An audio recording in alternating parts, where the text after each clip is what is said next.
Fala, pessoal, sejam muito bem-vindos aqui. Pô. Fala, meus pichos. Duas vezes, errou duas vezes. Duas vezes. Vamos lá, tamo no piloto automático, né? Algumas pessoas aqui nesse chat, né? Da outra vez a gente não tinha aqui o Cláudio, que tá sempre com a gente, dando o tradicional boa noite, mercurianos, né? Talvez seja por isso que o áudio da última live deu errado. Inclusive, comentem aí se o áudio tá certo, né? O Color Red Ape aí também tava na nossa outra live. Color Red Ape, o áudio tá tudo certo agora, né? Óbvio, a única zica não podia ser só do jogo do Brasil, né? Eu tenho certeza que se o Brasil tivesse ganhado hoje, o microfone não tinha dado problema, Moleque, né? se é pra dar errado, dá na fase de grupo, dá no podcast, não dá no Mercurius Day. Tem que dar errado agora, mano. Tem que ser agora, né? É o dia da zica. É o dia da zica. Bom, pessoal, vou poupar vocês aí de tantas introduções, mas pra quem não tava na live que a gente começou há uns 15 minutos atrás e que a gente encerrou porque tava com alguns problemas aqui no nosso áudio, a grande questão é que agora nessa live a gente vai falar pra vocês quais são aquelas criptomoedas que a gente acha que são as favoritas, quais que perderam o timing ali da sua tecnologia, não conseguiram avançar, tudo isso fazendo, né, nesse clima de Copa do Mundo, algumas analogias com as nossas seleções, né? Então a gente selecionou alguns times aqui, né, algumas seleções de futebol para poder trazer para vocês e com base nelas a gente vai falar qual que é a favorita, então qual que é a nossa criptomoeda que a gente acha que é a favorita, ou então a mais tradicional, a que não está representando bem, ou então a que sofreu alguma zebra, alguma zica aí, e aí acabou tendo muito potencial, mas não foi para frente, e a gente vai passando aqui pelas 7 seleções que a gente selecionou para vocês. Pessoal, alguma introdução aí que vocês queiram fazer antes da gente começar? Não. Não? Quer recapitular a Bélgica? Bélgica, Cardano. Bélgica? Que a gente... vamos começar então pela Bélgica, que foi aquela que a gente falou no... Spoiler. que a gente falou enquanto a gente estava lá com a outra live aberta. Mas a Bélgica, então, pelo que deu pra gente entender, né, a grande geração belga, né, que acabou não indo pra frente, todo mundo colocava muita fé, achava que ia ser um time excepcional, mas que no final das contas acabou não ganhando nada, né. E aí a gente tava debatendo aqui, alguns achavam que a Bélgica poderia ser a Solana, outros achavam que a Bélgica podia ser a Solana. Vamos tentar decidir aqui qual cripto que é a Bélgica, então, só que dessa vez falar, né, se a gente investiria ou não investiria nela e o que teria que mudar pra gente investir. Ô Igor, quer começar então? Tá, legal. A gente tava basicamente no dilema aí se seria Solana ou seria Cardano, e o que a gente tava discutindo. A Bélgica, ela basicamente se assemelha mais ao que é a Cardano hoje, porque aí o Bills me corrige se eu estiver errado, mas a seleção belga é uma promessa há muito tempo, a própria FIFA aí fala que é a segunda, a primeira melhor seleção de todas, e assim como a Cardano, ela vem prometendo há muito tempo e não vem entregado muito. E quando você olha a plataforma da Cardano, é um projeto com uma capitalização de mercado muito alta, ela configura ali, se eu não me engano, acho que o top 6 ou top 7, se eu não estou enganado, e não tem muita coisa lá dentro. O ecossistema não é um ecossistema muito pujante, o ecossistema de DeFi deles não é grande, o ecossistema de NFT deles não é grande, e assim como a seleção bélgica, mais um ano eles vêm para um ciclo de mercado, né, vêm para entre aspas, uma Copa do Mundo, e acabam mais prometendo do que falando. Eles trazem ali bons jogadores, trazem às vezes desenvolvedores que são muito competentes, mas na hora do vamos ver mesmo, na hora do jogo, eles acabam não despontando, né? E por isso que a gente tinha chegado mais ou menos à conclusão aqui que a Bélgica ela se assemelharia mais a Cardano. Orlando, você tinha falado que talvez essa que prometeu muito e não cumpriu, talvez fosse a Solana, né, e não a Cardano. Na verdade, o meu ponto ali, e eu acho que isso é uma coisa um pouco universal para qualquer mercado de tecnologia, é que é natural que as pessoas tenham expectativas altas das coisas, mesmo elas de fato ainda não tendo sido concretizadas, especialmente porque a gente tem uma dificuldade muito grande de precificar as coisas. Vou dar um exemplo. Se a gente pegar o ciclo das .coms, cara, em um dado momento, algumas empresas ali das .coms chegaram a valer quase o equivalente às suas empresas que estavam competindo no mundo real, só que tendo, sei lá, 1/10, às vezes 1/100 do tamanho do tamanho de mercado e da representatividade desses locais. E isso é natural de qualquer inovação tecnológica, porque a gente não sabe muito bem precificar essa lógica. Então, para mim, cara, a Bélgica talvez ela represente o mercado de cripto como um todo em grande parte das suas aplicações que subiram e caíram e sumiram do mapa. Por quê? Porque é um processo natural, né? Eu dei o exemplo do Axie Infinity, que chegou ali, quase ter o valuation da EA, o que é uma loucura, se você parar para pensar, a EA, o tempo de consolidação, base de usuários, toda a sua consolidação versus Axie Infinity, mas que de fato os dois chegaram até ali aquele mesmo valor. Outro exemplo que eu vou dar ali nessa mesma linha, né, que eu comentei, foi a Solana, muito depois do que veio à luz em relação ao que rolou com a FTX e a Alameda inflando o ecossistema. Então, para mim, cara, talvez a Bélgica seja a solução mais fácil de encaixar com alguma coisa dentro do mercado de cripto. Legal. Entendi, né? Tem muita cripto, então, que prometeu e não cumpriu para pouca seleção da Bélgica, né? Digamos assim. Orlando, então, vamos pegar o exemplo. Acho que o da Solana talvez seja o melhor para a gente começar esse debate aqui. Eu queria que você falasse antes da gente ir para a próxima seleção. Então, vamos supor então que a Solana seja essa seleção da Bélgica aí, que prometeu demais, todo mundo falava e acabou não cumprindo. O que você acha que teria que mudar, né? Porque já ficou claro a sua opinião que agora talvez não seja a hora de investir em Solana. O que você acha que teria que mudar para poder passar a ser um bom investimento? Cara, assim, eu acho que quando as coisas quebram, é muito mais difícil da gente consertar do que quando as coisas elas não foram quebradas.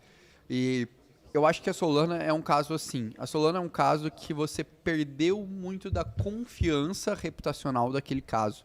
Então, a tecnologia pode fazer sentido? Pode. Mostrou seus gargalos que no momento de extremo estresse, ela foi muito pouco efetiva e acabou pagando um preço muito caro. Tem-se muitas narrativas de outros caminhos. Cara, vamos focar, no caso da Solana, em SocialFi, né, que seriam ali as redes sociais com a parte de finanças. Ou vamos focar ali, por exemplo, em GameFi, né, a parte de games. Mas a grande verdade é que o ecossistema de DeFi, que normalmente é o ecossistema que move quase blockchain de caso de uso geral, que é o caso de Solana, Polkadot, Ethereum, etc., ele foi quebrado. E ele está num patamar ali como se ele tivesse voltado do seu início. Ou seja, aquela parte que ela gera o financiamento e a movimentação econômica para sustentar o resto da Solana meio que foi para o saco. Exato. A gente nunca viu uma blockchain de caso de uso geral que não tem um ecossistema DeFi forte prosperar bem. A gente ainda não conseguiu ver isso na história do mercado de criptomoedas. Todo ecossistema ele começa por DeFi, né? Exato. É a forma mais fácil de você incentivar o crescimento daquele ecossistema, porque a maioria dos casos de uso eles são financeiros. São financeiros, perfeito. Então, eu acho que assim, cara, pra mim, eu vejo dois caminhos possíveis em relação à Solana. Primeiro caminho, talvez seja o caminho mais difícil. Conseguir reerguer todo o ecossistema DeFi e fazer uma caminhada longa até voltar a construir confiança em cima daquilo. E isso passa muito por resolver os problemas atuais da rede, especialmente em relação aos seus travamentos, em relação às suas travas tecnológicas que se mostraram complicadas. E ela tem um problema aí porque grande parte dos financiadores, como a Multicoin Capital, a FTX, a Alameda Research, que traziam volume, traziam estabilidade, saíram desse jogo. Então esse é o primeiro ponto. Se não for por esse caminho, aí, cara, eu acho que é um caminho realmente de totalmente reinventar e quebrar um paradigma do mercado de cripto, que pra mim é uma coisa ainda mais difícil de se prever. Que é, cara, você se consolidar em SocialFi e GameFi, nessa parte de que o público precisa de um custo muito baixo, não vai estar tão preocupado assim com pequenas interrupções, e em cima disso você começa toda uma nova narrativa. Acho essa segunda parte um pouco mais improvável, porque a gente nunca viu isso funcionar na prática no mercado de cripto. Cara, só complementando, eu faço as palavras do Orlando das minhas, eu acho que foi uma análise bem boa aí do que o Orlando fez em cima do ecossistema da Solana. Mas do outro lado, eu ainda tenho um certo otimismo no sentido de eu acho que tem que dar tempo ao tempo, né? A gente tem muito espaço para desenvolvimento de casos de usos não financeiros em cripto, como que é o caso do SocialFi, que o Orlando falou, né? Que é redes sociais de forma descentralizada, como a gente já está vendo o desenvolvimento, principalmente game, NFT, que são casos de uso bem específicos que a rede da Solana gostaria de se especializar, e dá para ver que criou um nicho muito forte de usuários desse tipo de aplicações dentro do ecossistema da Solana. Só que ainda é um ecossistema muito nichado, aplicações nesse sentido ainda são muito pequenas, elas não cresceram a nível de ter vou dizer assim, uma base de usuários muito significante. Não teve aplicações com caso de uso real. Que o cara que interage com SocialFi, né? A parte, vamos falar, redes sociais em cripto. Ele é o criptonativo do criptonativo, tá ligado? Então, por isso que eu falei, é bem nichado, cara. Não, exato, concordo. Ele é o cara que ele sai o cara que compra cripto na corretora, que ainda não é um criptonativo, o cara que tem capacidade de interagir com cripto, DeFi, pro cara interagir no cripto DeFi, que vai pro mundo de NFT, unicidade digital, pro cara que vai rentabiliza utilizar em o cima dessa SoFi. processo. Cara, é um público muito nichado. E é justamente esse o ponto, cara. É uma base muito pequena, mas que a proposta de valor, o caso de uso faz sentido. Exato. A partir do momento que cresceu, eu acredito que a gente pode ter uma base de usuários indo para o ecossistema da Solana. Então, eu acredito que é um momento de resolver os problemas tecnológicos, criar casos de uso relevantes ali dentro, criar, vamos dizer assim, uma fidelidade com esse tipo de usuário e continuar crescendo. Mas hoje, concordo muito com o que o Orlando está falando, a Solana também na idade das pedras. Confiança no ecossistema, quantidade de usuários, volume financeiro que saiu ali, está muito abaixo do que já foi algum dia. Versus patamar de market cap. Versus patamar de market cap. Então é um negócio que tem Que um valor de mercado em comparação com o que ela Perfeito. tem de movimentação financeira. Então, Perfeito. Você está investindo... É quase como se você estivesse pagando uma grana gigantesca numa cidade que tivesse diversos terrenos baldios. Você está gastando uma grana gigantesca para você estar dentro de uma cidade. Mas o que você vai fazer ali? Tem muito comércio? Tem muita avenida? Tem muitas opções de lazer? Não tem nada. É um monte de terreno baldio que não vale nada. Você está apostando no potencial dessa cidade de construir muitas coisas, construir muita utilidade para os usuários dessa cidade. Entendeu? Esse é o caso da Solana. É uma cidade muito grande, que vale muito, que os terrenos são muito caros, mas são todos terrenos baldios. Antes da gente passar aqui para a próxima seleção, né, que eu tô vendo várias opiniões aqui já começando nos comentários. Igor, você concorda? Você acha que a Solana então seria uma civilização que ela meio que perdeu a eletricidade e voltou para a Idade da Pedra, assim, que seja muito difícil recuperar, ou você vê algum gatilho diferente, assim, talvez para ela poder se reestruturar nesse sentido? Pô, cara, nessas analogias meio malucas, assim, eu não acho que é uma cidade que ficou sem energia. Eu acho que é uma cidade que foi destruída e virou um bairrozinho. Entendeu? Cara, não sei. Pra mim isso é Luna Classic. Não, eu não acho isso não, cara, porque assim, eu acho que vai muito na premissa de que a Solana vai se tornar uma blockchain nichada. E sendo uma blockchain nichada, talvez o mercado endereçável para ela só seja um mercado menor, entendeu? E assim, cara, a gente estuda bastante agora, principalmente soluções em segunda camada, e já partiu da própria equipe da Arbitrum, a dificuldade de atrair soluções de SocialFi, NFTs, game em geral, para a solução da Arbitrum. E eles deixaram bem claros, existem soluções de alt layer ones que são muito mais eficientes para fazerem isso com taxas muito mais baratas. E a gente sabe muito bem do que eles estão se referindo. Então eu acho que talvez, cara, DeFi nunca seja uma realidade forte na Solana. Não acho que nesse aspecto ela cripto como um todo acaba perdendo, porque a gente discute bastante que Ethereum e DeFi / segurança na Ethereum sempre fez muito sentido, mas talvez ela fique esse bairro pequeno mesmo, movimentando um volume absurdo em NFT e puxando soluções bem nichadas. Cara, não vejo ainda... Eu acho que a ideia, aquela nossa primeira tese, de uma estrutura monolítica para um tipo de aplicação muito específico, eu acho que ele ainda se mantém. Só concordo que ele vai demorar muito mais. Cara, diga-se de passagem, agora que você falou uma coisa que pra mim marcou muito, foi a listagem da Trade Joe, que é um dos principais decks da Avalanche, dentro da Arbitrum. E pra mim isso é um sinal, cara, que quase daquele contra-ataque do ecossistema de escalabilidade da Ethereum versus o que veio de Layer 1. E não só Trader Joe, tá, cara? Todas as DEPs relevantes da Solana ou morreram ou estão migrando para Ethereum. Ou estão fazendo deploy na Ethereum também. Indo bastante para Polygon. A própria Phantom, que é a solução Phantom de acabou wallet. de integrar com a Polygon. Verdade, Magic Eden também foi. Exato, cara. Então, Então, pode a concorrência está afunilando. O caso da Solana não é tão simples, mas eu acho que o ponto aqui nosso é que prometeu demais e o que a gente tem hoje... De modo geral, o mercado de Layer 1 ele tá sendo limpado, cara. Eu acho um movimento extremamente saudável de mercado. Mesma coisa que aconteceu com o Bitcoin ali em 2015, 2016, em termos de concorrência, que o Bitcoin perdeu muito espaço de mercado e depois voltou a ter o seu, e aí se consolidou outras coisas. Eu tenho essa sensação. Eu não acho que vai ser tão drástico quanto aquilo. Acho que a gente vai ter outras Layer 1. Exato. Cara, por exemplo, Arbitrum Nova, desculpa te interromper, Orlando, mas Arbitrum Nova ela tá muito mais pra uma Layer 1 alternativa do que pra uma Layer 2. Sim. Porque a arquitetura dela é pra isso. A arquitetura dela é pra isso. Boa parte da segurança, ela mora off-chain. E é uma alt Layer 1. E aí? Tipo, esse cara tá competindo com a Solana, esse cara tá competindo com a Solana, mas ele não passou pelo ciclo de 2021 de ter, cara, uma inflação, vou dizer assim, financeira, que entrou uma quantidade de capital absurda e você inflou muito o ecossistema desse cara. Mas quando a gente olha pra Arbitrum Nova e Solana hoje em questão de ecossistema, esse cara ele tem um ecossistema maior, mas é um cara muito menos baladado e é um cara com muito menos capital ali dentro do que você tinha no ecossistema da Solana, entendeu? Entendi. Então, o que vocês estão apontando ali é que, basicamente, a gente tem algumas plataformas de segunda camada da Ethereum que hoje são maiores do que caras que eram concorrentes da Ethereum, digamos assim, né? Então, uma Arbitrum Arbitrum, por exemplo, atraindo mais aplicações e mais usuários do que, nesse momento, do que a Solana, por exemplo, que era uma concorrente direta. Ela acaba se tornando talvez uma maneira indireta da Ethereum conseguir concorrer, é isso? Cara, e acho que um pouco até mais do que isso, que é, no momento que a gente vive de mercado, segurança e estabilidade mostrou-se muito valioso. Perfeito. E você não ter coisas tão infladas no seu ecossistema. E a gente tá vendo o valor disso. É a mesma coisa de custódia, cara. Eu acho uma coisa muito doida. Que é, ninguém falava de custódia em cripto até 3 semanas atrás. Porque para todo mundo era impossível uma corretora, no estágio que a gente está no mercado de cripto, em pleno 2022, quebrar. Sei lá, top 5, top 10 de mercado, cara. Se chegasse num cara e falar, não, vamos apostar aí, cara, uma corretora do top 10 de cripto vai quebrar. O cara ia falar, nem ferrando. Pô, você tem multisig, multipart computer, você se desenvolveu pra caralho. Como assim alguma coisa vai quebrar? Como assim alguma coisa vai ser hackeada? E aí hoje a gente volta a aprender, cara, não, realmente as coisas podem dar errado, as coisas podem dar merda. A gente tá vendo, cara, empresas de cripto que eram, cara, pra ter IPO. Celsius tava no processo de listagem pra IPO. BlockFi era pra ter IPO. FTX era pra ter IPO. E você vê Ou seja, não era para elas serem abertas em bolsa. Exato, era pra ser abertas em bolsa, era pra chegar tipo no maior estágio que você pode ter numa empresa, naturalmente. E cara, elas quebraram.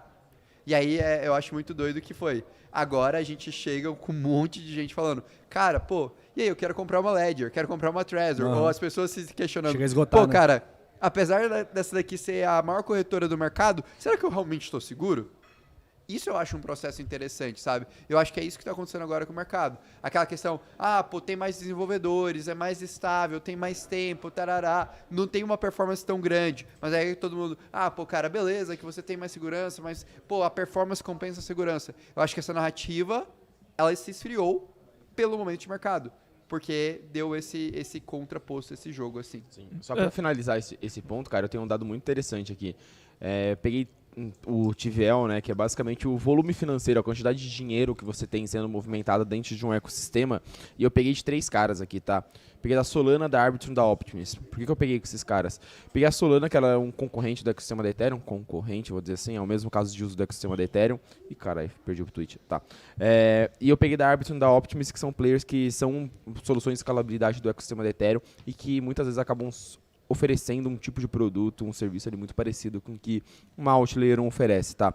E como eu falei, eu peguei o volume financeiro movimentado nesses ecossistemas em janeiro de 22, tá? Então, um ano atrás. E agora, hoje, Solana, naquela época, 7 bilhões de dólares. Hoje, 200 milhões de dólares. Então, eu saí de 7 bilhões de dólares para 200 milhões de dólares. Optimus, eu saí de 300 milhões de dólares um ano atrás e eu fui para 550 milhões de dólares. Então, basicamente, eu cresci 200 milhões de dólares o meu TVL, em vez de cair 7 bilhões de dólares, que foi o que aconteceu com a Solana. Arbitrum, eu saí de 1.6 bi e eu fui para 1 bi. Então, reduziu 0.6 bi, 600 milhões de dólares, mas ainda assim continua com TVL aproximadamente 3 ou 4 vezes maior do que é o TVL da Solana. O que eu estou falando sobre isso? Teve um movimento de migração de capital durante esse último bear market. E eu realmente acredito que a Ethereum ela é a maior vencedora desse último bear market. Mas o token Ether caiu 70%. Não estou falando sobre isso. Estou falando sobre o ecossistema como um todo. O volume financeiro saiu de todos os outros ecossistemas e migrou para o ecossistema mais seguro. E migrou para onde ali você tem resiliência, você tem confiabilidade e você tem, de fato, inovação tecnológica. Então, acho que isso é a principal lição quando você vai falar de ecossistema de plataformas de contratos inteligentes ao longo desse último ciclo de mercado que a gente teve. E só para cruzar o dado e finalizar, a Ethereum ela não teve uma perca de dominância de TVL do ano passado para cá. Se ela teve, foi coisa de 2%, e esses ecossistemas basicamente ganharam 5, 6% quando você soma todos eles. Então você vê... Sistemas dentro da Ethereum. Exato, então você vê que o dinheiro não está saindo da Ethereum, está saindo de outras Outlayer Ones. Bom, a gente tá aqui com 18 minutos de podcast, ainda estamos na primeira seleção. Vamos tentar avançar aqui. E aí, relembrando, tá, pessoal? Nesse momento, a gente está no último dia para vocês aproveitarem a nossa promoção para poder se tornar Mercúrios Pro e aproveitar, né, pelo mesmo valor de 1 ano para poderem se juntar à nossa comunidade durante 2 anos, tá? É a primeira vez que a gente faz uma promoção na história da Mercurius Pro e isso tem tudo a ver com o momento de mercado que a gente está enfrentando, com a estratégia que a gente acredita para poder ganhar mais dinheiro de forma sustentável no longo prazo no mercado de cripto, que é estando nesse mercado no longo prazo. Então, para quem quiser aproveitar isso, hoje é o último dia, então hoje à meia-noite vai acabar essa promoção, né? Como eu disse, a gente nunca antes na história da Mercurius Pro tinha feito nenhuma promoção, nunca tinha dado nenhum desconto. Então vai estar aí no link na descrição e também no link que está aparecendo no chat para vocês, para quem quiser aproveitar o último dia dessa promoção para poder se tornar Mercurius Pro, beleza, pessoal?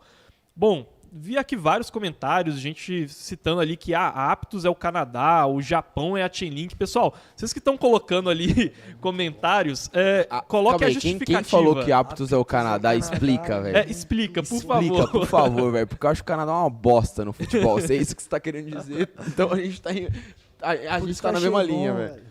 Então, coloquem ali para poder falar, né, as justificativas que vocês estão querendo citar essas criptos.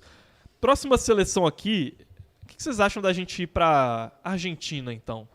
Essa eu sei bem quem é, mano. Vamos lá. Igão, quer começar com você? Não, o Bills me julgou quando eu falei. A minha justificativa. Não, justificativa foi fala a sua, fala a sua. palpite Fala aí. foi bom. Não, a gente você acha que concorda seria com a a Argentina? cripto, mas é por justificativas diferentes. Eu acho que a Argentina é a Binance Smart Chain, entendeu? Por quê? Porque é um ecossistema que a gente não gosta como um todo. A gente deixa as nossas ressalvas bem claras, principalmente na questão de centralização. Só que no caso da Argentina, no caso da Binance Smart Chain e da Argentina também, a gente entende um certo potencial que eles têm ali. A Argentina tem ótimos jogadores e a Binance Smart Chain, querendo ou não, ela tem um ecossistema DeFi, entre aspas, interessante, e ela, depois da Ethereum, se eu não me engano, é a segunda maior geradora de receita para os seus validadores, o que é algo muito interessante também. Então essa é a minha justificativa geral. O Bill já tem uma visão diferente, né? Acho que o que eu falei não faz sentido e ele tem uma justificativa dele. Não, eu acho que faz sentido sim, mano. Mas a minha comparação é a seguinte. Argentina e BNB, Argentina e Binance. Vou dizer assim. Qual que é a questão? Cara, a Argentina é forte, Binance também é forte. Só que sempre que a Argentina vence, ela vence na malandragem. Ela vence de forma suja. É a mão de Deus, é o juiz passando a mão ali de algum jeito. É o CZ. É isso, é colocando não sei o que na água do jogador brasileiro. Esse é o CZ. Você falar que o CZ é santo, você não sabe nada de cripto, de empreendimento, cara. Basicamente, o CZ é uma das pessoas mais sujas que eu já vi na minha vida, em termos de fazer negócio. Mas ele faz as coisas darem certo. Então, basicamente, aí é a primeira comparação com a Argentina. A Argentina é suja, só ganha de forma suja. Binance também. E o segundo eu acho ponto... que o pessoal aqui torcendo contra a Argentina, citando que a Argentina é Luna, né? Por exemplo, espero que seja na Copa, não, né? Não é nada. A Argentina é Luna, bicampeão mundial, velho. Não tem comparação nenhuma com Luna. Orlando, você acha que a Luna poderia ter sido uma bicampeã mundial? Não. Não acha? Cara, eu acho que a Luna ela caiu no erro de tentar crescer mais rápido do que deveria. E eu acho que praticamente quase tudo no mercado de inovação cai nesse erro. Então, a única diferença é que a Luna conseguiu crescer por muito tempo, então por isso que a gente lembra dela. E você acha então que a Argentina seria mais pra uma Binance, porque ela só depende de um cara pra dar certo, mas ele é meio sujo assim? A Argentina, pra mim, cara, realmente, tipo... Não chamou o Messi de sujo. Cara. Eu não falei isso. Falou que a Eu não Argentina falei isso. era suja, né? Não xingou o Messi, velho. Cara, pra mim, se eu fosse achar um comparativo a BNB, eu estaria entre Portugal e Argentina, porque tem um cara muito bom, um cara que chama a responsabilidade, que resolve em momentos extremamente estressantes de mercado. São caras resilientes, que sempre estão aí, sempre incomodam, mas que, cara, estruturalmente tem um risco muito grande. Tipo assim, particularmente pra mim, eu realmente tenho muita curiosidade pra saber como vai ser Portugal depois do Cristiano Ronaldo, ou Argentina depois do Messi. Assim como eu tenho curiosidade de como vai ser BNB depois do CZ.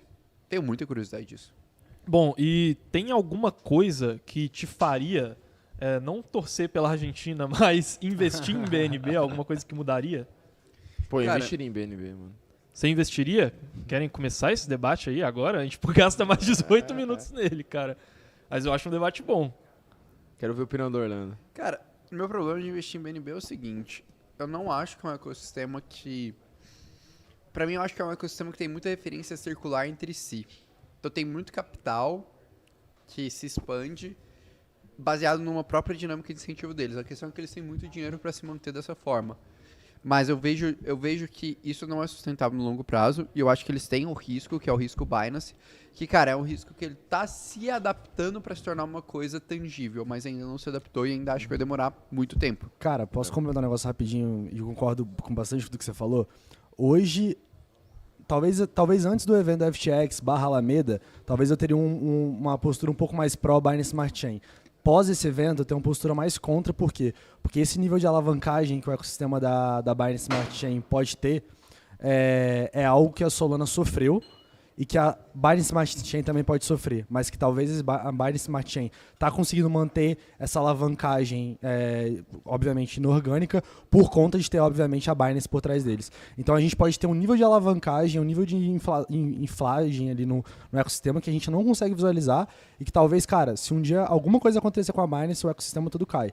A gente também sabe um pouco da sujeira que a Binance faz com alguns protocolos menores do ecossistema, e esse tipo de controle eu acho muito complicado. Eu acho que o que aconteceu em cripto há 2, 3 semanas atrás deixa bem claro os problemas de centralização, e você ter uma rede que 21 validadores tomam conta, mais o CZ, cara, é um risco que eu não corro mais. Fala pra gente, qual que é essa sujeira que você vê ali nesses protocolos pequenos da Binance, que seria o gol de mão lá do Maradona que eles estão tentando fazer? Cara, se eu não me engano, você explicou isso em live uma vez.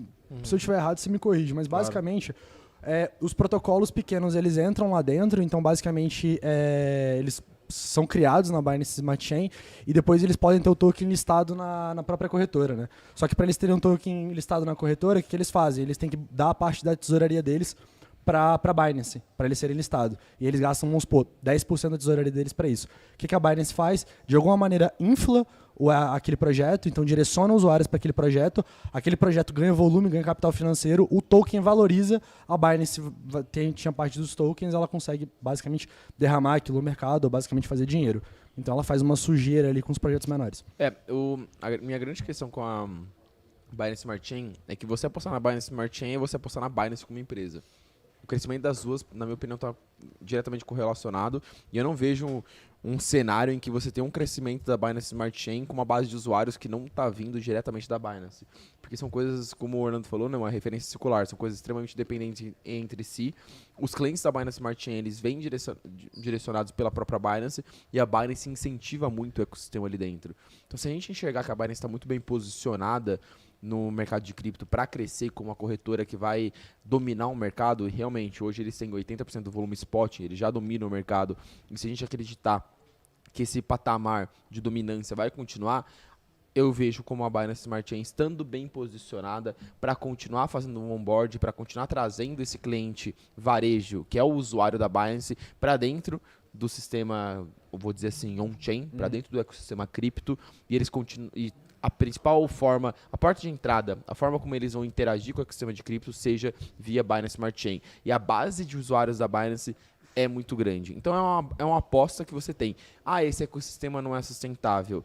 Esse ecossistema não é sustentável, mas a Binance, se ela continuar sendo muito grande, ela tem forma de continuar, vou dizer assim, subsidiando a atividade dentro desse ecossistema. E ela tem o que, cara, muitas redes não tem, cara, que é uma base de usuários. Cara, é uma base de usuário muito grande, entendeu? Aí eu acho que é o ponto que eu vou discordar de você. Eu não aposto que a Binance Smart Chain vai continuar tendo a base de usuários que tem hoje, tá?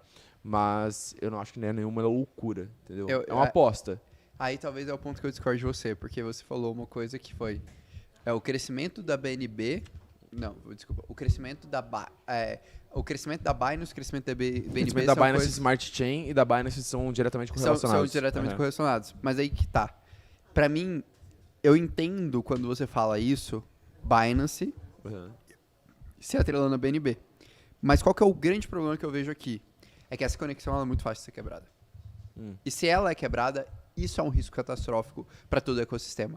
Porque... Ecossistema é Binance Smart Chain. Binance Smart Chain. Concordo. Por quê? Porque se em algum momento não fizer sentido do ponto de vista estratégico para Binance sustentar aquela estrutura, e isso pode acontecer em algum momento...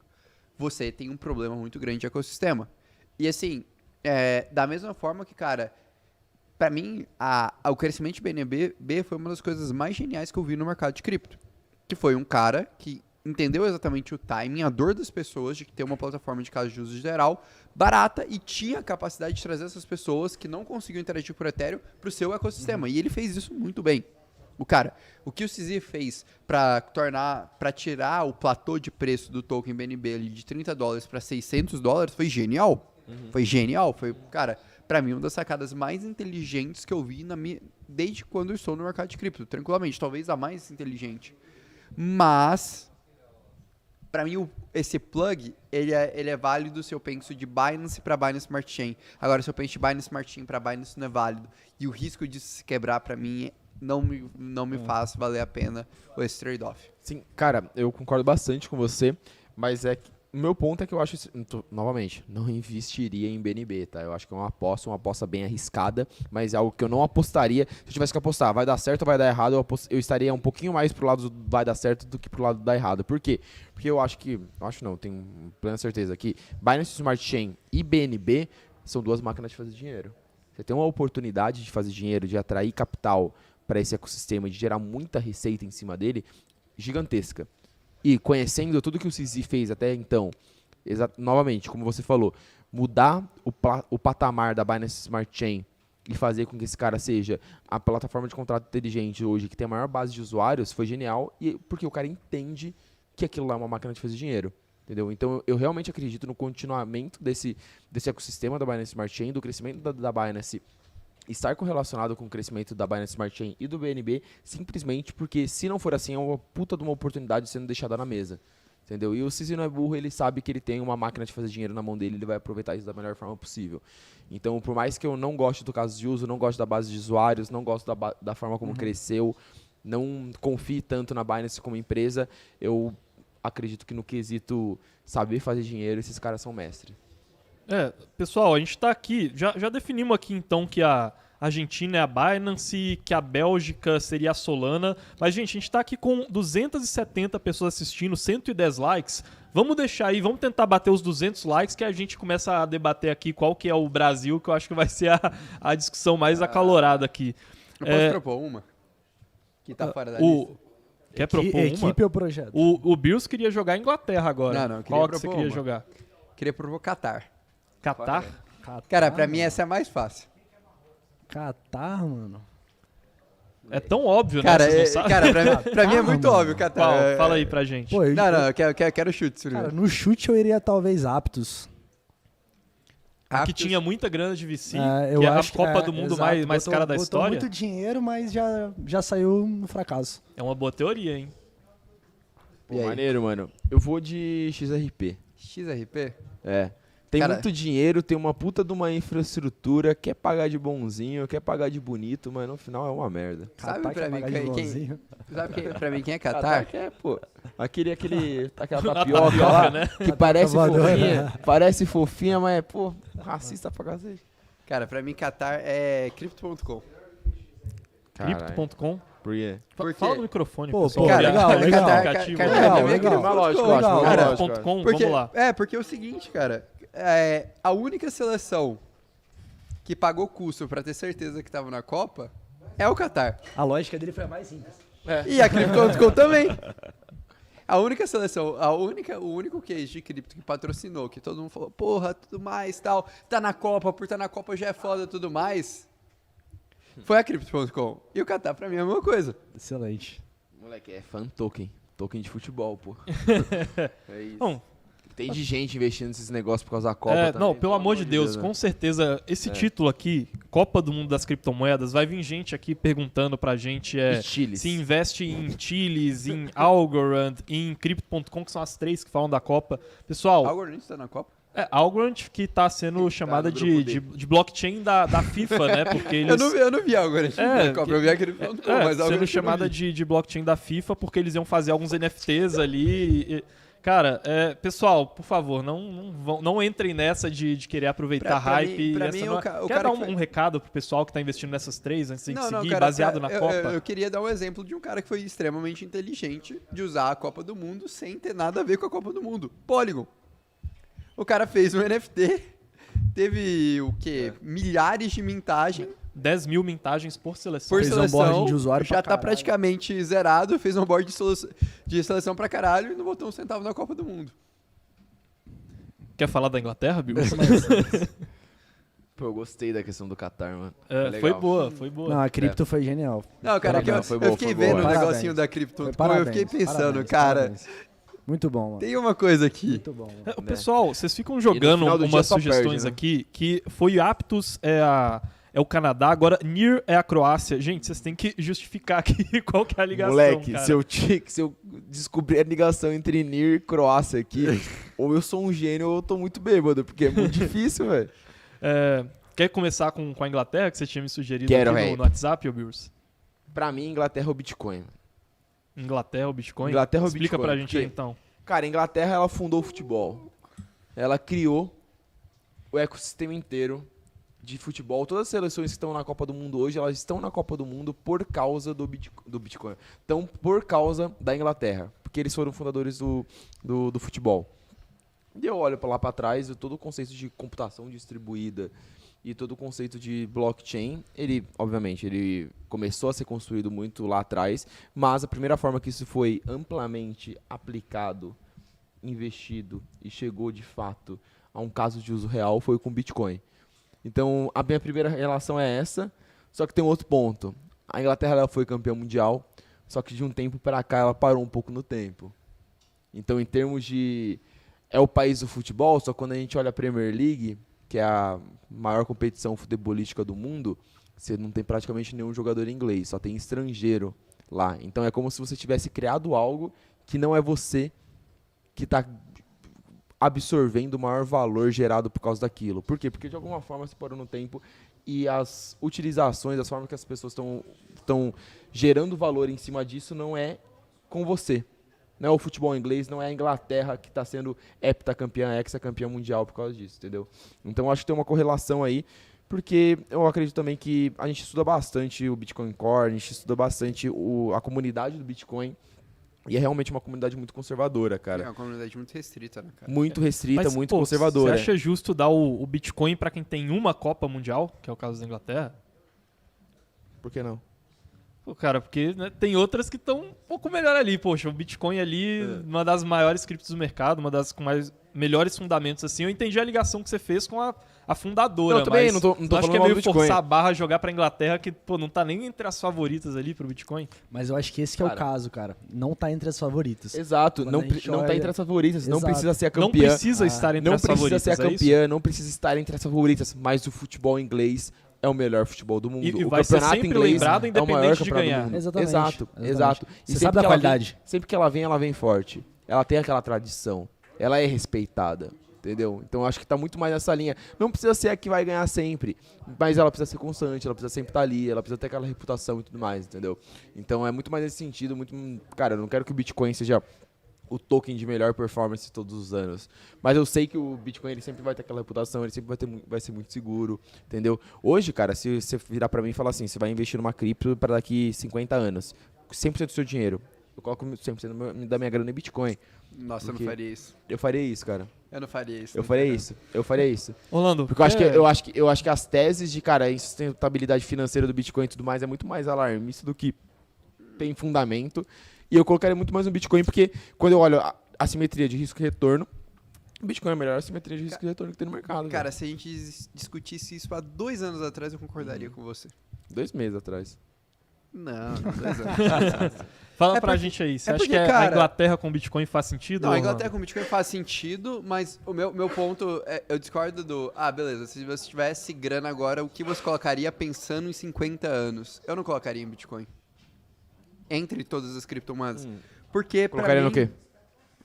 eu acho que uma garantia maior do que você ter um direcionamento bom do seu caso de uso e a capacidade, e a capacidade de evolução é você também estar disposto a lidar com os intempéries que você vai ter para se tornar mainstream. E eu acho que o Bitcoin ele não tem realmente dentro do Bitcoin Core, dentro do seu processo de desenvolvimento, essa predisposição. E, cara, isso pra mim é uma coisa muito perigosa. Quando você tem uma tecnologia que ela se prende a um ponto específico naquilo e ela não está disposta a ser moldada, Você pode cair num risco de você ter um ponto fundamental que você não está disposto, mas aquele ponto vai ser abandonado. Vou dar um exemplo. Perfeito. Cara, quem foi um dos cases que eram as maiores inovações que todo executivo ali dos anos 2000 tinha no bolso e que todo mundo achava que ia dar super certo e que sumiu? BlackBerry.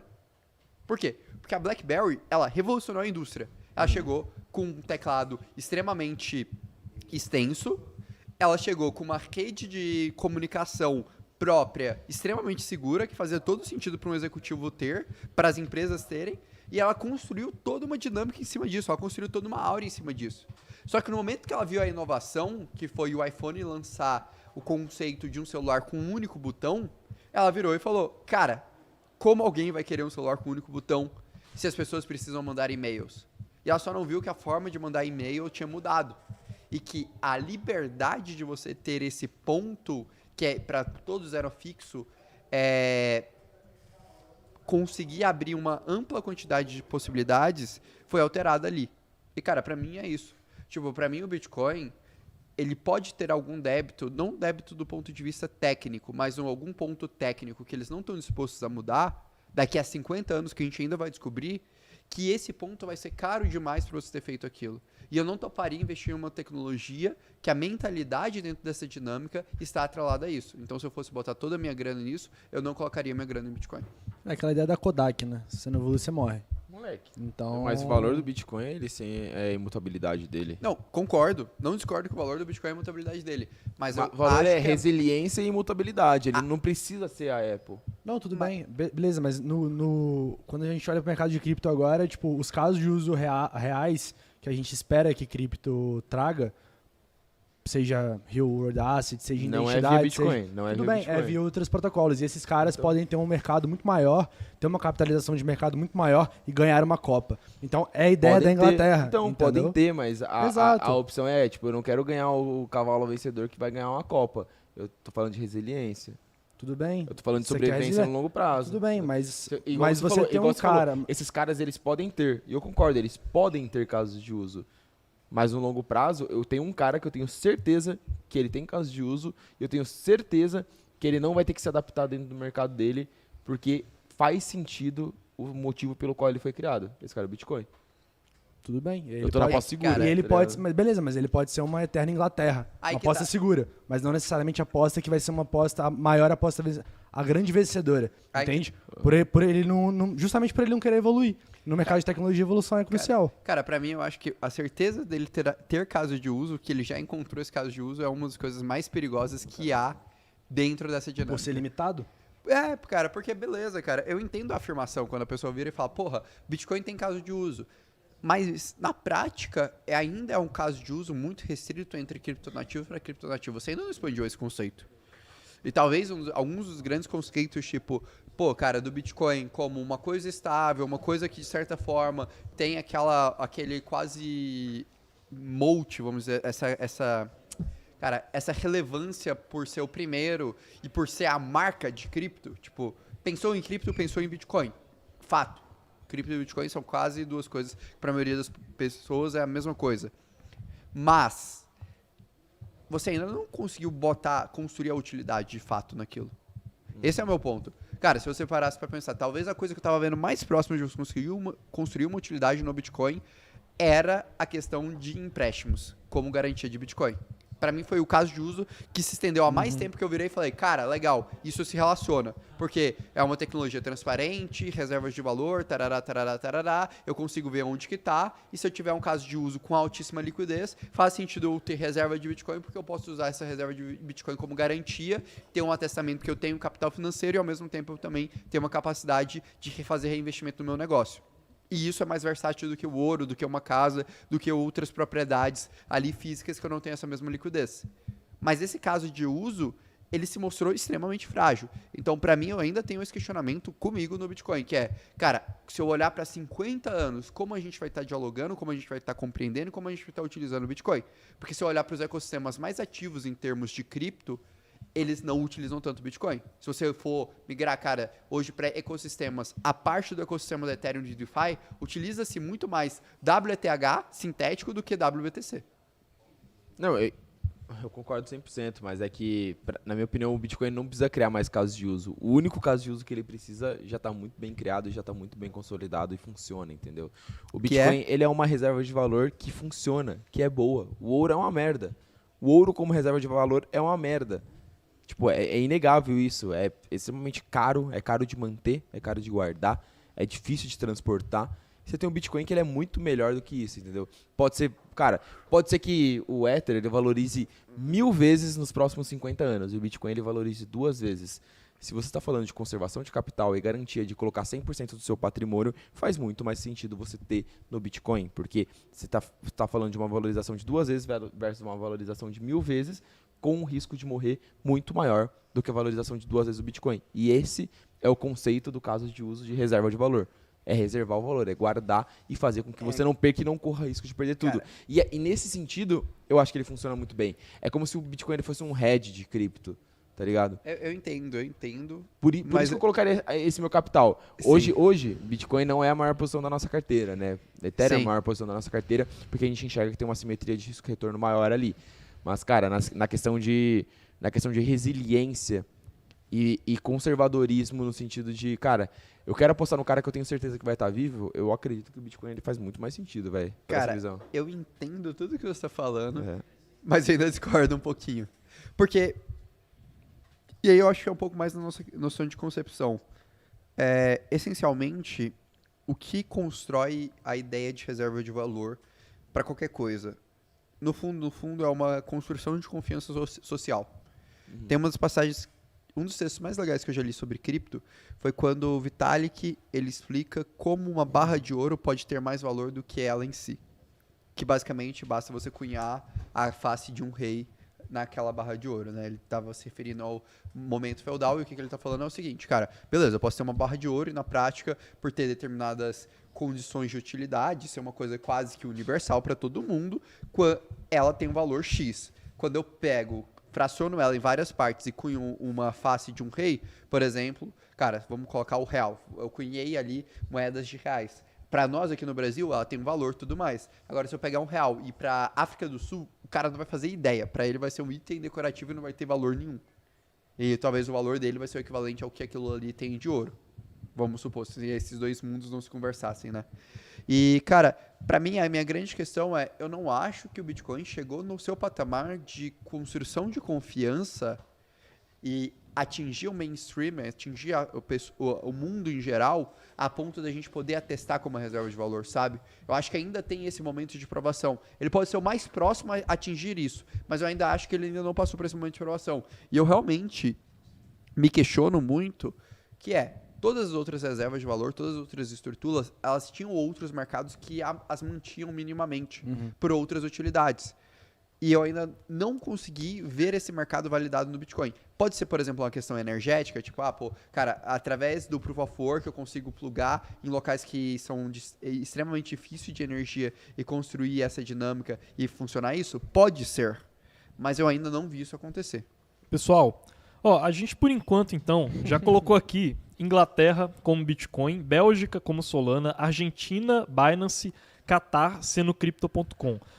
Antes, a gente vai encerrar esse podcast, quando a gente... Acho que dá tempo de trazer mais umas 2 criptos, mas antes de a gente encerrar, a gente vai fazer uma comparação entre essas aqui para poder definir as ganhadoras ali, né? Fazer um bate-bola ali antes de encerrar o debate, tá? Mas acho que dá tempo de a gente puxar talvez mais umas 2 ou 3 aqui. A gente tem Alemanha, França, Itália e Brasil. O Brasil, obviamente, tem que ter... Brasil é por último, pô. Da Alemanha, França e Itália. Qual que vocês preferem puxar agora? Pô, não tem o país que eu queria comparar com o projeto, mano. Qual que é? Manda bala. Portugal. Véio. Portugal? Portugal? Vamos puxar Portugal então. Portugal, Polkadot. Porra, Portugal e Polkadot é muito forte, velho. Polkadot e Portugal. O que acontece? Hoje você olha pra seleção portuguesa, tem um cara ali que é o cara. É o cara. É basicamente a referência hoje do futebol. O cara realmente... Isso é bravo, hein? Bate bem. Basicamente um cara ali, cara, que tem muita história, tem muita reputação, é muito bom no que faz, é muito respeitado. Pepe, pô. Tem jeito, né? Só que é um cara que eu acho que centraliza muito ainda da sua equipe, que aí quem seria, né? Seria o próprio Gavin Wood. É um cara que centraliza muito, acho que a questão técnica da Polkadot ainda. É uma equipe, né, que toda a Copa ali a gente espera que tenha um resultado espetacular, ou que, cara, que a gente sempre espera que chegue à final e acaba não chegando. Por quê? Porque não tem toda a estrutura que eu acho que uma outra equipe teria, como, por exemplo, uma equipe da Ethereum e etc. E que a equipe / o projeto, no caso o projeto da Polkadot, a gente acha que não encontrou o produto que o mercado realmente deseja encontrar. Então a Polkadot é um projeto que ela tem uma tecnologia muito boa, a gente gosta muito da tecnologia da Polkadot, a gente gosta muito do Gavin Wood, a gente gosta muito do fato dele ser um dos ecossistemas, se não acho que agora o ecossistema que mais atrai desenvolvedores, mas parece que ainda é um pouco de um elefante branco ali que não encontrou o seu produto, não consegue atrair tanto capital. O ecossistema DeFi não é tão rico, não é tão ativo quanto em outros protocolos. E pode ser, cara, que cada ciclo que passe aí é um projeto que acaba ficando num certo limbo, né? Não, o cara Orlando, gabarito demais. Aqui, primeiro o comentário aqui do Moacir, né, dele falando 304 pessoas assistindo, só 162 likes. Pessoal, vamos forçar aí pelo menos 200 likes, não dá pra não ter nessa live, né? Eles não querem likes. Pois é. Ó, e aí, a Isa comentou aqui, né, que é realmente, né, uma andorinha não faz verão, né? Então o CR7 ali em Portugal sozinho não torna ele uma seleção vencedora. Você acha que faz sentido essa comparação de Polkadot com Portugal e o Gavin Wood ali sendo o CR7? Não sei, cara. Porque apesar de eu entender o racional, ainda acho que tipo, a Polkadot ela tem o segundo maior ecossistema de desenvolvedores do mundo. E ela tem capacidade por si para se provar, para conquistar, independente do Gavin Wood estar ali ou não. Acho que foi um grande expoente, foi um cara que puxou muito capital, foi um cara que facilitou muito a vida da Polkadot. Talvez seja um cara que tornou a Polkadot tão conhecida porque ela é por conta do Gavin Wood, essa facilidade de associação, mas eu ainda me pergunto, cara, beleza, aonde que, tipo, cara, se eu fosse apostar em uma única parada para encontrar o seu market fit, né, ou encontrar o seu produto ideal, eu apostaria na Polkadot, porque eu acho que ele é o cara que tem mais capacidade, mais versatilidade para se reinventar, por conta da sua quantidade de desenvolvedores. Talvez eu chutaria 2 lugares. O ecossistema Cosmos, não a Cosmos em si ativo, e o ecossistema Polkadot. E aí o ecossistema Polkadot, uma coisa eles não erraram, que é o token está atrelado muito ao ecossistema.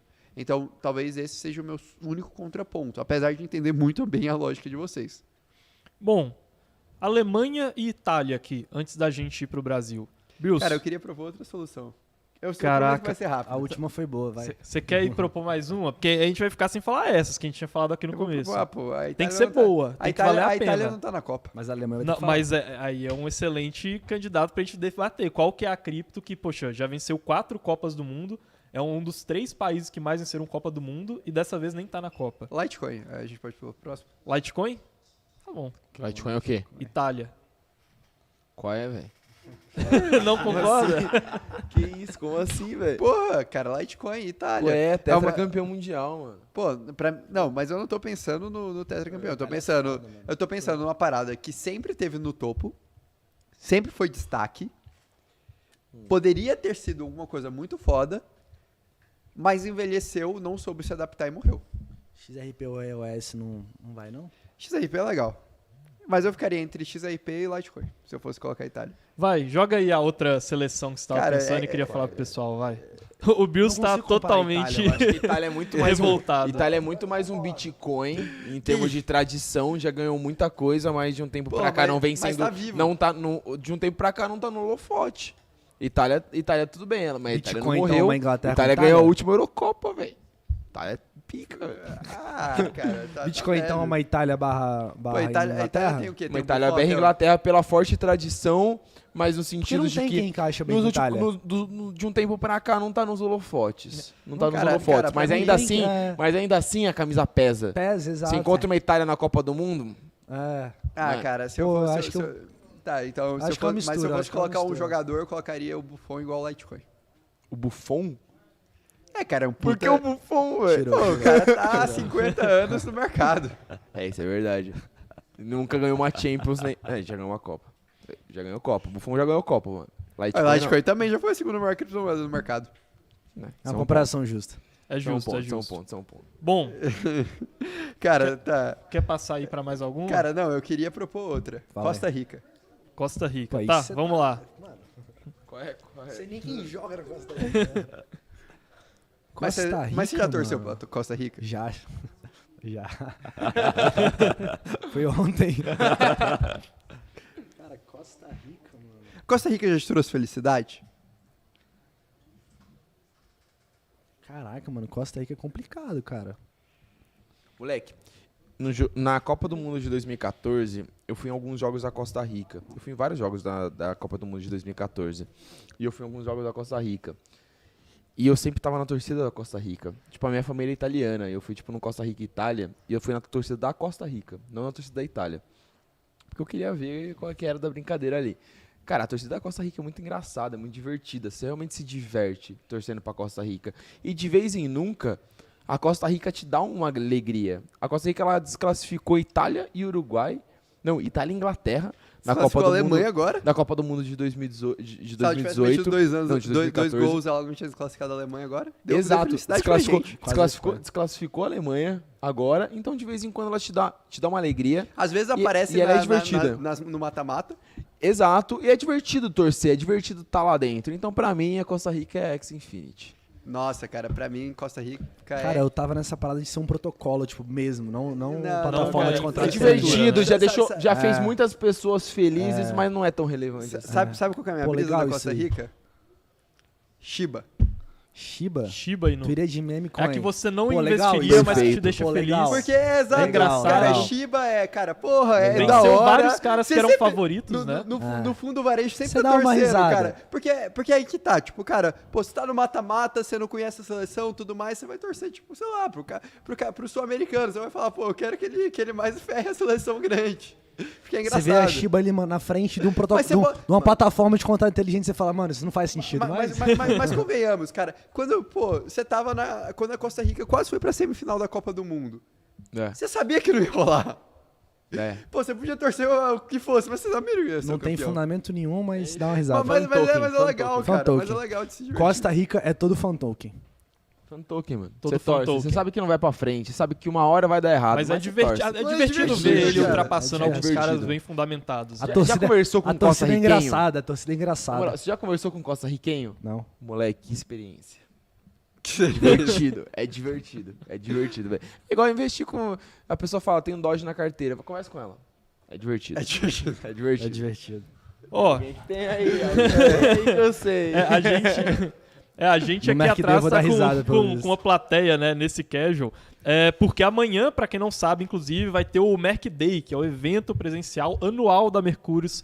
E a gente vai estar lá apresentando as nossas principais teses pro ano que vem. E que é um evento que ele é disponibilizado gratuitamente para todo mundo que é Mercúrios Pro, né? E é uma excelente hora poder lembrar vocês que aqui na descrição tá o link para hoje, que é o último dia, vocês conseguirem acessar a promoção e terem 2 anos de Mercúrios Pro pelo preço de um e estarem com a gente aí pelos próximos 2 Merc Days, viu? Mas vamos lá, então. A gente tá com quase 1 hora de Eu só live. queria fazer um parênteses. Viu que eu sei propor soluções divertidas? Não, foi boa. Sei, Não, foi boa, foi entendi boa. muito de Até futebol, agora, não entendo até nada, agora muito o que boa. você jogou As duas ali foram pra muito gente de boas, Catar velho. e Costa Rica foi muito bom. A gente já falou aqui de Inglaterra, Bitcoin, Bélgica, Solana, Argentina, Binance, Qatar, Crypto.com, Portugal, Polkadot, Costa Rica, Shiba. Eu coloquei Itália como XRP, porque não tinha como ser outro Bitcoin ali. Bitcoin. Mas vamos então Ai, agora cara, debater Bitcoin quem fudeu. que é o Brasil e depois a gente fala sobre investir aqui nessas criptos, ver qual que vai ganhar essa Copa. O Brasil é a Não que tem graça, faltou. né? É, sem graça. Nem tem graça. Né? Não tem graça? Não, fala aí nem então, tem pô. graça. Pô. Quem vai falar quem é o Brasil? Aí eu acho que vocês têm um sentimento que vocês estão torcendo. Todo mundo tá com a camisa do Brasil, cara. Acho perigoso essa afirmação. Cara, mas eu tenho uma justificativa legal. Fala aí pra gente, Manda. então. Beleza. Brasil, pela surpresa aí do público, seria o Ether. Mas, cara, eu tenho uma justificativa legal. Vou falar assim. que é enviesado, tá? Eu tenho uma justificativa legal. Você tá com a camisa que é assim, torcendo ó, pro Ethereum, então. Se liga. A seleção brasileira, durante muito tempo, ela tinha a figura de um cara, como sendo o cara ali que ia ser o Salvador, né? Que é o Neymar. E eu acho que a Ethereum, ao longo do tempo, ela teve a concentração intelectual num cara que era o Vitalik. Ao longo do tempo, a seleção da Ethereum, ela foi descentralizando o conhecimento do Vitalik para outros desenvolvedores, outras cabeças pensantes ali que são muito boas. E hoje o ecossistema da Ethereum é o ecossistema que mais atrai capital intelectual e atrai talento. E eu já vi, não sou nenhum especialista em futebol, mas já vi vários analistas gringos falando, cara, a seleção brasileira, o Brasil é um grande celeiro de talentos, né? E eu acho que a Ethereum é um grande celeiro de talentos. Então, para jogar a bola para vocês, minha justificativa hoje do porquê a Ethereum é a seleção brasileira é muito mais assim, na quantidade de bons jogadores, né, de gente boa que a gente tem hoje na Ethereum. Pô, cara, eu sei muito, eu tenho alguns dados, eu concordo também que a Ethereum é Brasil, e o Brasil ele é a única seleção que nunca foi de fora da Copa, então Legal. eu acho que isso mostra uma resiliência muito forte Legal. no Brasil como um todo, e eu acredito que no ecossistema da Ethereum como um todo. A gente acabou de falar da questão da resiliência do ecossistema da Ethereum, eu acho que isso mostra bastante. E, cara, pelo Brasil ser o maior vencedor de Copas do Mundo, também teve uma questão de adaptação.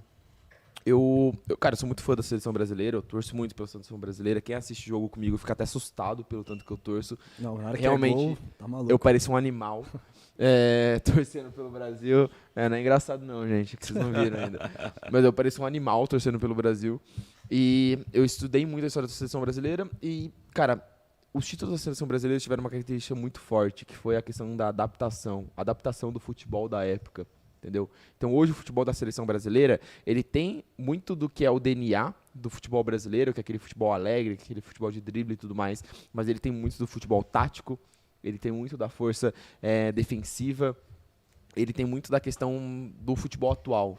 O futebol brasileiro hoje, a seleção do Tite hoje, ele é muito o símbolo do que é o futebol mundial hoje, entendeu? Então ele tem um potencial de adaptação do seu estilo de jogo muito forte com o que é o futebol vitorioso do momento. E eu acho que o ecossistema da Ethereum ele tem muito disso, representado pelos vários pivoteamentos de roadmap que a Ethereum teve, tá? Perfeito. Isso é um ponto bem legal, que eu bato bastante a tecla lá no meu Twitter, que eu falo, cara, os pivoteamentos, as mudanças de roadmap, as mudanças de direcionamento que a Ethereum teve, não são negativos, pelo contrário, eu vejo como muito positivo, porque a Ethereum é uma tecnologia, e a tecnologia, ela sempre tem que estar evoluindo de acordo com o que o mercado está evoluindo, de acordo com o que a base de usuários quer, entendeu? Então eu acredito que a Ethereum ela conseguiu casar essas duas características muito bem. Ela conseguiu tanto casar o que o mercado pediu, quanto o que o mercado evoluiu, e ela foi mudando o seu roadmap, se adaptando a isso e sempre se mantendo muito na frente do mercado. Então, acho que pela essa questão de ter a resiliência, sempre estar lá e se adaptar muito para ter conquistado tudo que conquistou, eu acho que, cara, é uma analogia perfeita. E como tá? é dinâmico, né? Porque eu tava vendo, inclusive, alguns posts nossos, assim, conteúdos de um ano atrás. Cara, a gente falava acho que na bola de cristal do ano passado, a gente falava do modelo de chargings que a Ethereum ia seguir. E já mudou. É outra coisa. É outra coisa e eles já estão avançando para que o modelo de charging seja diferente. Mas em essência, o racional exato, mas eu acho que esse que é o ponto. O racional é o mesmo, entendeu? Só que eles conseguem ir para onde o mercado realmente está. É o futebol Cara, alegre, mas é o futebol alegre de um tipo que faz sentido pro momento. Eu vi uma pergunta que eu achei legal no chat, né? Que a galera mandou até uma provocação, que é Ethereum é inquebrável. E eu acho que esse pra mim talvez seja o grande ponto que me faz ter tanto interesse em Ether hoje. Que é o fato de você ter um conjunto de pessoas que elas reconhecem o erro delas. E elas estão dispostas a mudar. E não insistir tanto naquilo. E pra mim isso é fundamental no mercado de tecnologia. Pra mim, a atitude do time do Ethereum, especialmente do Vitalik, quando, cara, eles falaram, pô, o modelo de shardings não é um modelo funcional, não vai funcionar, vai dar merda. A gente não percebeu isso antes. E agora a gente tá vendo aqui a público e mudando essa parada, é o que me faz ter uma confiança maior no case. O dia que eu não sentir isso mais, eu acho que você tem um problema. Cara, eu particularmente vejo isso, assim, aí eu vou falar tanto da minha experiência de vida como empreendedor aqui, Mercúrios, etc., a minha experiência de analista de cripto, cara. As coisas que eu mais vi darem errado foram coisas que elas eram boas. E elas provavelmente iam valer muito dinheiro. Mas elas caíram na mística de que, cara, a gente já chegou no ponto ótimo. Ou a gente é o ponto ótimo, agora a gente não precisa submeter a tal coisa. E, cara, eu acho que isso é o que torna qualquer coisa quebrável. É o fato de que em algum momento você encontre isso. Então, tipo, as pessoas colocaram, pô, é inquebrável? definitivamente não, cara, porque senão eu teria todo o dinheiro da minha vida naquilo. Exato. Eu longe de fazer uma afirmação dessa. Mas pra mim o que torna uma coisa mais ou menos antifrágil, que é a capacidade de você se reinventar, é o quanto você fixa coisas naquilo, o quanto você constrói de conceitos e fala, não, cara, isso daqui de fato é dado. E aí, cara, você ter a capacidade de abrir seu roadmap e falar, beleza, a gente errou, vamos mudar, pra mim é uma atitude muito foda do ponto de vista de gestão. Orlando, então, só pra gente encerrar aqui, uma das perguntas que eu queria te fazer, vamos lá, vai, 2 minutos aqui, passa na listinha que eu já separei aqui das criptos que a gente teve aqui, que foram Ethereum, Bitcoin, Solana, Binance, Crypto.com, Polkadot, XRP e Shiba, e fala pra gente aí sua opinião de investimento, vai, mas tem que ser jogo rápido. Cara, pô, vamos lá. Ethereum, então, primeiro, acho case bom, acho que isso faz sentido, tá tendo atualizações muito relevantes, tá encontrando um caminho bem interessante. Cara, Bitcoin, eu acho que é um case consolidado, é um case que, cara, é um jogo seguro, vamos dizer assim. Tem minhas ressalvas quanto à capacidade de se evoluir ao longo do tempo, mas, cara, é incomparável a outras coisas. Para mim, Bitcoin e Ether foram as únicas 2 criptomoedas que elas passaram do estágio que a gente não interpreta com um risco tão grande assim, especialmente por conta do que construiu-se de infraestrutura. Solana, eu acho que tem ainda muito ao que se construir, muito ao que se fazer, e você volta ali, você tinha tá acompanhando, porra. Solana, então, cara, eu acho que ainda tem muito ao que se inventar. Quando eu olho cripto, Binance, BNB, cara, pô, eu acho que você tem uma fragilidade estrutural que não faz eu topar o risco. Crypto.com eu sinto que foi muito mais inflado, foi muito mais capacidade de capital do que qualquer outra coisa. Não vejo se justificando no patamar que tem. Polkadot é um caso que eu acho muito, muito interessante, mas eu acho que ainda faltou se conectar ao mercado e se justificar patamar, valor, etc. Eu realmente quero muito ver no momento que a Polkadot vai encontrar o seu market fit. Eu acho que não encontrou ainda, mas é o projeto que tem mais capacidade para encontrar. XRP, para mim, não faz sentido. Particularmente, talvez por isso que eu não compararia tanto a Itália. E Shiba, eu acho que a galera já sabe a opinião, né? Porra, não é possível. Entendi. Bom, agora que a gente já meio que resolveu ali essa disputa, essa Copa do Mundo ali entre as criptos, ficou claro ali quais você acha que são dessas as favoritas entre as que a gente falou, quais que podem se recuperar, quais que prometiam muito e não entregavam. E que assim, a gente está num momento que eu acho que o pessoal ele ainda está muito cético com relação a cripto e com tudo que aconteceu até agora, né? Poxa, tem criptos aí que desvalorizaram coisa de 70% e que a gente ainda acredita que sejam criptos bem fundamentadas. O que você acha que pode impedir a maioria das pessoas, talvez nesse momento, de não conseguir aproveitar essa alta e essa oportunidade que a gente vê nesse mercado, assim? Cara, isso é uma pergunta legal e uma coisa que eu particularmente achei interessante foi que hoje, né, a gente recebeu aí alguns dos nossos clientes, né, justamente por conta do Mercurius Day, né, o nosso evento exclusivo da Mercurius estava chegando, e um dos clientes que a gente recebeu, ele chegou em mim e falou, cara, hoje eu tô com 30%, 40% da minha carteira em caixa, e eu tô na dúvida se eu deveria alocar mais ou menos. Eu queria saber a sua opinião sobre isso. E aí, eu peguei para ele e falei, não, vem aqui, e eu quero te mostrar uma pesquisa. E eu fui mostrar para ele um estudo que a Coinbase fez com 140 investidores, que ao total eles têm 2,6 trilhões de dólares sob gestão. Desses investidores, 71% deles falaram que eles estão animados com a perspectiva de cripto para o longo prazo.